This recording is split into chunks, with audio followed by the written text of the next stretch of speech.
Hey everyone. AI can write the paragraph now, it can summarize the thread, it can draft the follow up, and it can make the proposal sound better. All of that is useful, but in a lot of real work, the human still carries the workflow. You still check the source, you still compare the CRM against the inbox or your meeting notes, you still remember what was promised in the meeting, you still have to remember to follow up next Tuesday on some of your leads. And AI helped with the visible output, but the human still carried the operating system around this output. And this is the gap that I want to talk about. Not generic AI memory, but the workflow memory. So default assistant memory, and I'm talking about ChatGPT and Claude and other assistants. The thing is that their memory can remember things about you, but it doesn't automatically understand how your work runs. And it doesn't know which source is authoritative. It doesn't know which CRM field everyone quietly distrusts in your team. And it doesn't know which meeting note is evidence but not truth. So it doesn't know which action needs approval, and it almost certainly doesn't know what should come back later if nobody touches it. And I'm talking about the CRM here. So, better question is, what kind of memory does serious work actually need? And this is what this video is about, and what I'm believe I'm starting to uncover.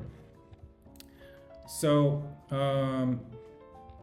generic assistant memory, back to what I was talking previously about the ChatGPT and Claude, it has to work for everyone. So its strength.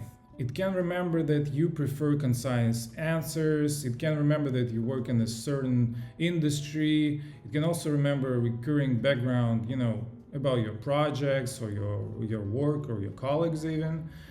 And all of that is good, but business work is not just the background. Business work has structure.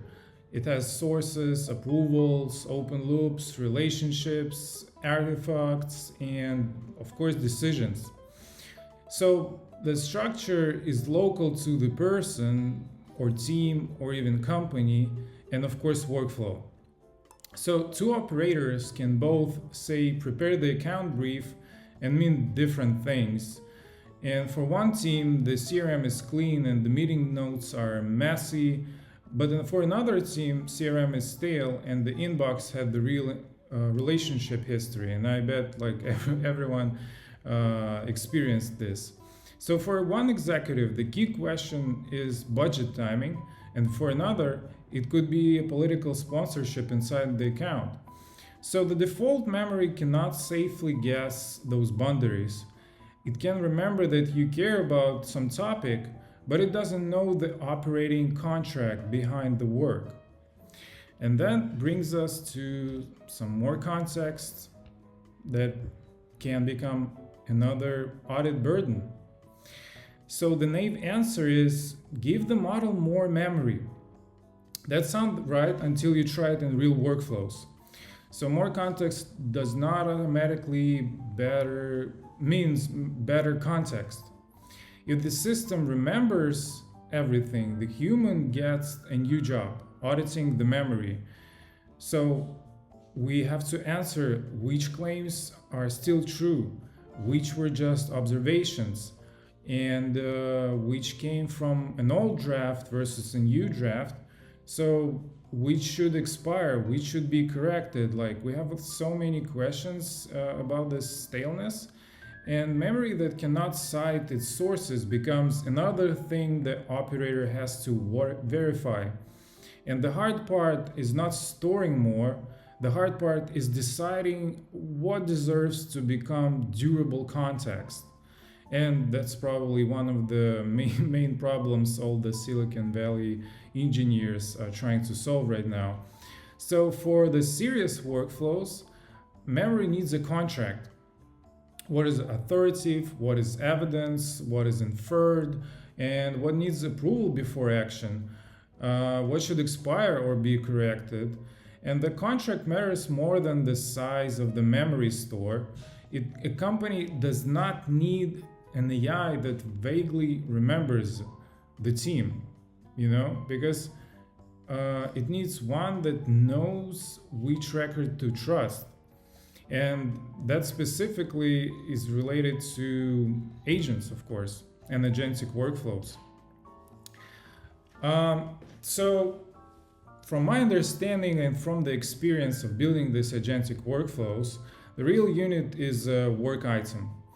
A lot of AI demos show an answer. Real operating work usually needs this work item. And what is exactly what is a work item? So work item has a goal. It has source evidence, decisions, drafts, ownership, and of course next action. And imagine a revenue operator preparing for an advertiser meeting. So the useful output of assistant or agent response is not just a meeting brief, right?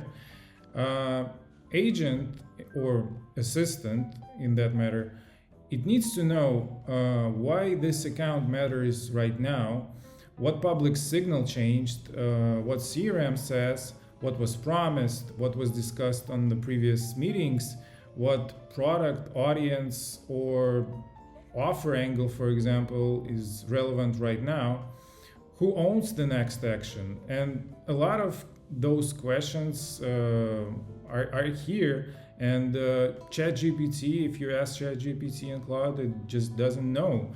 But it's rushing to answer, and it quite often just misses the important context.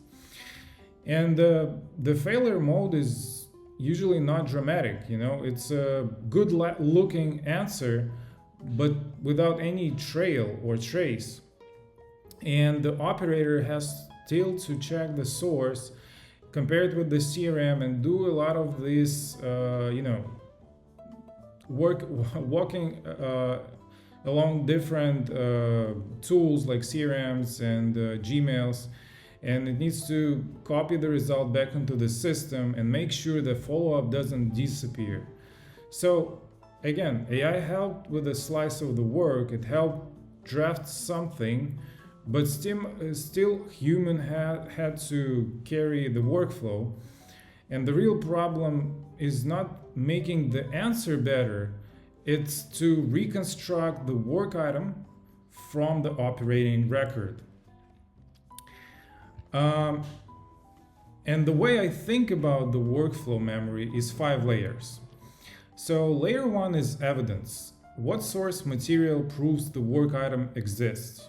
For a real workflow, this might be email, calendar, meeting note, CRM, document, spreadsheet, or even like public web research of recent signals about some company or some person.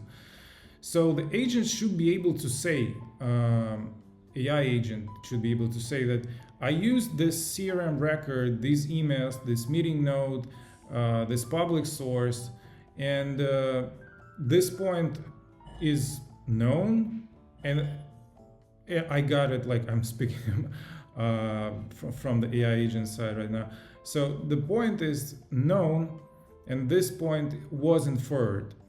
And this known versus inferred distinction, it's critical. A signed contract is not the same kind of object as a Slack comment. And CRM field is not the same as model's guess, right? So here comes the second layer.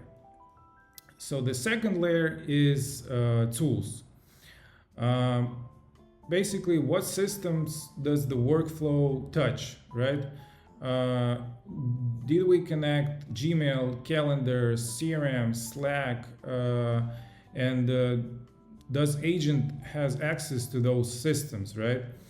And this access is not about workflow understanding. The workflow map tells it which source matters, where the results should go, and which action is dangerous without review. And this brings us to the third layer, the durable memory. So this durable memory basically answers the question, what should survive beyond this session? And useful memory is selective. It's decisions, it's preferences, it's recurring facts, relationship context, open loops, and reusable workflow patterns. So durable memory should usually be proposed and approved, but not silently written into the operating record by the agent itself. It should be approved by a human. And this brings us to this fourth layer, and it's an approval. And basically, this is about actions that need a human approval and human checkpoint. In serious commercial work, the best boundary is often reconstruct the work, draft the action, show the evidence, explain the assumptions, wait for approval, and then and only then execute. And approval is not a weakness. Yes, it can slow you down a little bit, but it is what lets AI touch important work without pretending that judgment disappeared. So it gives us this deterministic layer and human approval before agent messes things up. So the fifth layer, the last one, is about the follow-up. And it's about what next action should not be lost. Commercial work is full of open loops. We're always, after the meeting, we're sending the recap, we're updating the notes, we're following up next Tuesday, or we're planning to do this.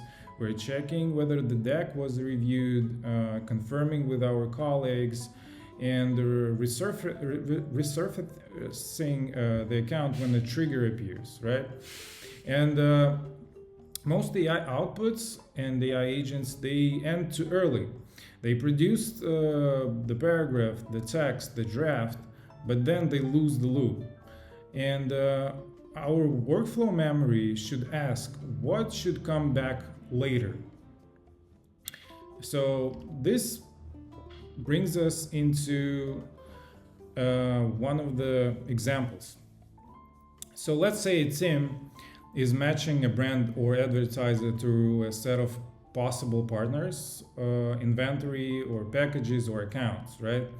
So the shallow version is write a pitch for this brand, right?